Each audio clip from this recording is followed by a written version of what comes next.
A veces los autos no fracasan porque sean malos. Fracasan porque nacen en el momento equivocado, con el mensaje equivocado o para la gente equivocada.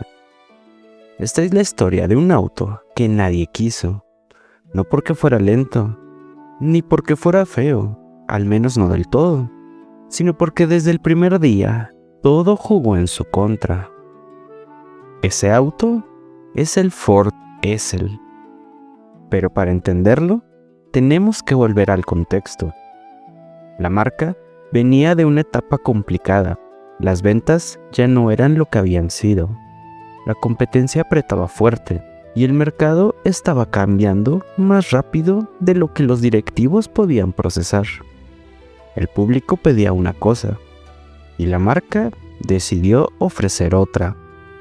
La idea sobre el papel sonaba bien, un auto diferente, innovador, con una personalidad propia, algo que rompiera con lo tradicional y atrajera a un nuevo tipo de comprador. El problema es que nadie sabía quién era ese comprador. Los ingenieros hicieron su trabajo. El auto se diseñó con soluciones poco comunes para su segmento. Algunas decisiones eran arriesgadas, incluso valientes, pero mientras el coche se construía, el mercado ya estaba girando en otra dirección. Cuando el proyecto llegó a la fase final, ya había señales claras de alerta. El precio se estaba elevando demasiado. El diseño no convencía ni a los fans de la marca, ni siquiera a los nuevos clientes. Y el posicionamiento era confuso. ¿Era un auto familiar? ¿O un auto juvenil? ¿Tal vez era un experimento? Ni la propia marca parecía tenerlo claro. Aún así, siguieron adelante. El día de la presentación fue extraño. No hubo el entusiasmo esperado. Las primeras impresiones fueron tibias y las críticas empezaron rápido. Se hablaba de un diseño raro, de decisiones poco prácticas, de un coche que parecía no entender a su propio público. Pero lo peor aún no había pasado. Porque cuando el auto llegó a los concesionarios, ocurrió lo impensable. La gente simplemente no entraba a verlo. No generaba conversación, no despertaba deseo, no provocaba un rechazo fuerte, solo indiferencia. Y en la industria automotriz, la indiferencia es peor que el odio. La marca intentó reaccionar. Campañas de publicidad nuevas, pequeños cambios, promociones. Pero nada funcionó. Las unidades se quedaban paradas. Los concesionarios empezaban a quejarse y el auto empezó a ganar una reputación peligrosa. El coche que nadie compra.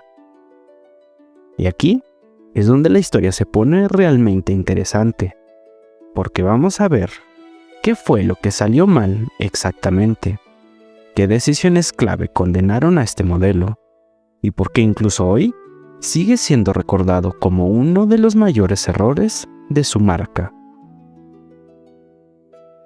Desde mediados del siglo XX, la industria automotriz había aprendido muchas cosas sobre lo que los consumidores querían, pero también lo que no querían.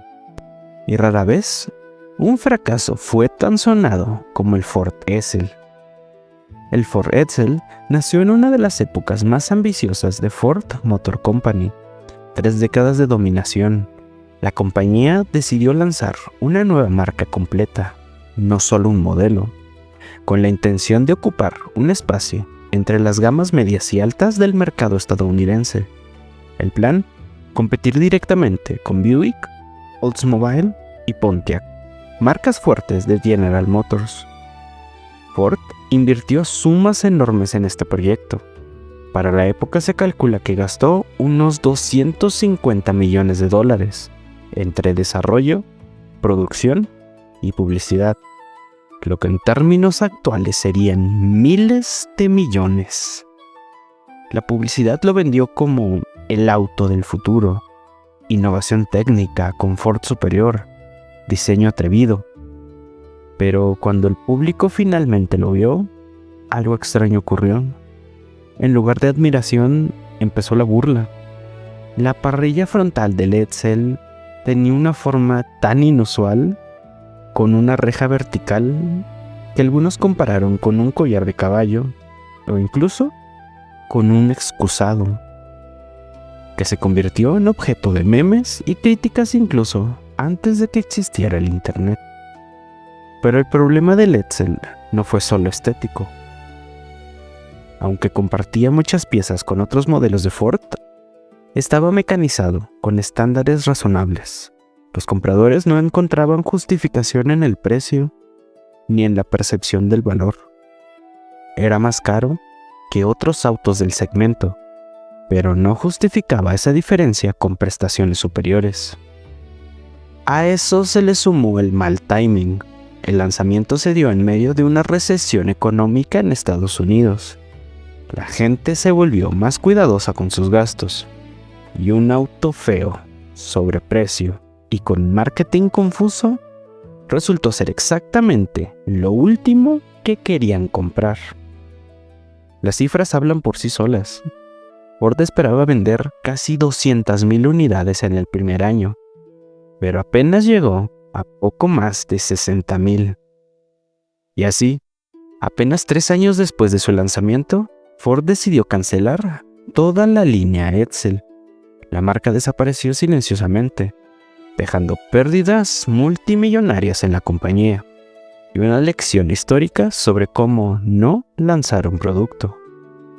Hoy, irónicamente, aquellos mismos autos que nadie quiso han adquirido ciertos estatus de culto entre coleccionistas, pero en su época, el Edsel fue el ejemplo de una idea que sonó mejor en boardrooms que en la vida real. Si el Edsel demostró que el dinero y la publicidad no garantizaban el éxito, la historia automotriz está llena de ejemplos donde el público simplemente dijo no. Incluso autos que, sobre el papel, parecían buenas ideas. Uno de los casos más llamativos fue el DeLorean DC-12. A diferencia del Edsel, el DeLorean no nació de una gran corporación, sino del sueño personal de John DeLorean, un ingeniero brillante que había revolucionado General Motors. El auto era futurista, carrocería de acero inoxidable, puertas de ala de gaviota y una estética totalmente distinta a cualquier otra cosa en la calle. Otro ejemplo claro es el Pontiac Aztek. Aunque no hablamos de una crisis económica ni de una startup fallida, sino de un caso donde una marca ignoró por completo la percepción del público. El Aztek intentó adelantarse a su tiempo, concepto de SUV urbano, versátil, pensado para actividades al aire libre. Hoy, ese concepto domina el mercado, pero a principios de los 2000, el diseño fue tan criticado que eclipsó cualquier virtud funcional. No importaba que fuera práctico, espacioso o relativamente confiable. La imagen lo condenó. El consumidor no compró la idea. Y Pontiac jamás logró sacudirse esa mancha. También existen fracasos más silenciosos, pero igual de contundentes. El Volkswagen Phaeton, por ejemplo, era técnicamente brillante, motor potente, materiales de lujo, ingeniería alemana al máximo nivel. El problema no fue el auto, sino el logotipo. El cliente buscaba lujo, no quería pagar cifras de Mercedes o BMW por un Volkswagen. Y el cliente de Volkswagen no estaba dispuesto a entrar en ese rango de precios. El Phaeton quedó atrapado en tierra de nadie. Demasiado caro para unos, demasiado común para otros. Y aquí el patrón parece claro.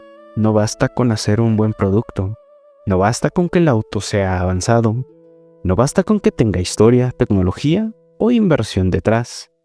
Si el mensaje, el momento y la percepción no están alineados, el mercado responde con indiferencia.